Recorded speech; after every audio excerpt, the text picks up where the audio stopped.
soul. దేవా నా యొక్క హృదయాన్ని మీ రక్తం ద్వారా కడగండి. So that the devil cannot touch my soul.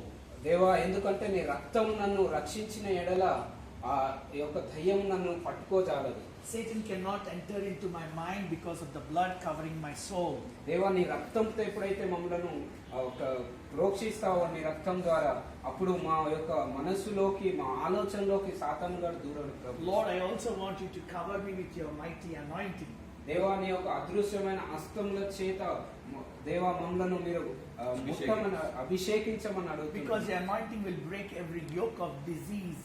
దేవా మీ యొక్క అభిషేకము మాకున్నటువంటి ప్రతి కాడిని విరిచేస్తుంది ప్రభు. Your anointing will keep me protected from every sickness.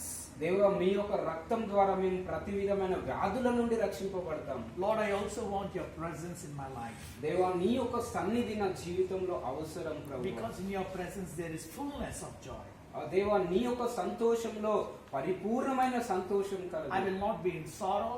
దేవా నేను దుఃఖంలో వేదనలో ఉండకూడదు. I won't be in stress. దేవా నేను డిప్రెషన్ లో గానీ ఆ స్ట్రెస్ లో నేను ఉండకూడదు. I won't have any fear. దేవా నాలో ఉన్న ప్రతి భయంతో నేను ఉండకూడదు. Because you give your presence to me. ఎందుకంటే నీ యొక్క సన్నిధి నాతో ఉన్నది గనుక. And I give myself fully to you, Jesus. సంపూర్ణంగా నా యొక్క జీవితాన్ని మీకు సమర్పిస్తున్నాను. It is yours now. దేవా నా జీవితము నీకే స్వంతము, ఇది నీకే ప్రభువా. This is your property, my life. నా యొక్క జీవితం అంతయు ప్రభువా, ఈ ప్రాపర్టీ అంతా నీదే ప్రభువా. Use it. దేవా నువ్వు నన్ను వాడుకో ప్రభువా, for your glory. నీ మహిమ కొరకు. In Jesus' name I pray. యేసు నామములో ప్రార్థిస్తున్నాను. Amen. God bless you. Thank you.